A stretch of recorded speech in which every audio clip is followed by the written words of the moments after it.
Good morning mga guys. Magagata ako ng anong isda to? Nakalimutan ko ng isda to. Ng tambakol. May nabili ako ngayon sa palengke. Tambakol. Gagataan ko. Nilagyan ko na sibuyas, bawang, tsaka sili, green. Nalagyan ko ng luya. O diba? Magbibideo na lang ako kaysa magbubunga nga ako sa anak ko. Nagbubunga nga ako sa anak ko dahil kasi cellphone. Magbibideo na lang ako sa aking ginagawa. O, diba? Pinapaligo na, ayaw pang maligo kasi cellphone. Dito na lang ako magbubunga nga sa cellphone. Magbibideo ako. Dahil na-hide na naman ako sa kanila. Nako, mga bata na to. Yan, papaksiwin ko muna. Bago ko lagyan ng gata. Tapos, grabe pawis ko dito ah.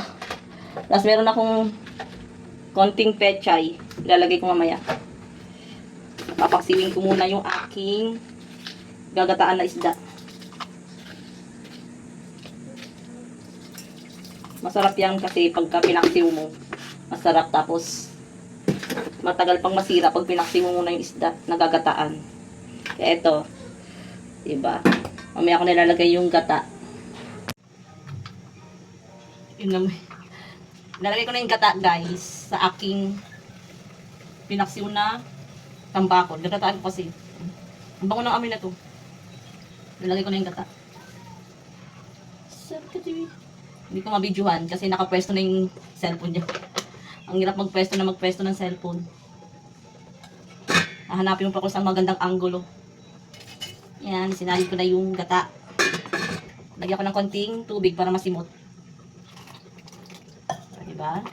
Para masimot yung gata, lagyan din konting tubig. May natitira pang gata sa loob eh. O, diba? May gata pa yun.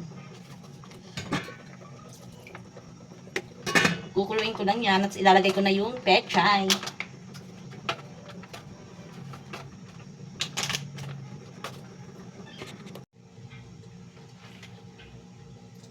Ilalagay ko na ang pechay.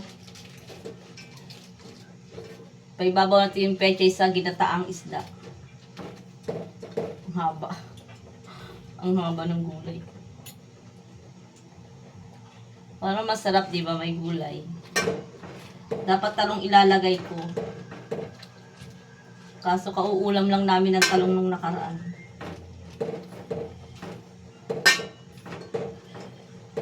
At pala pinutol ko yung ano, ang haba. Sabat ka, Dubi.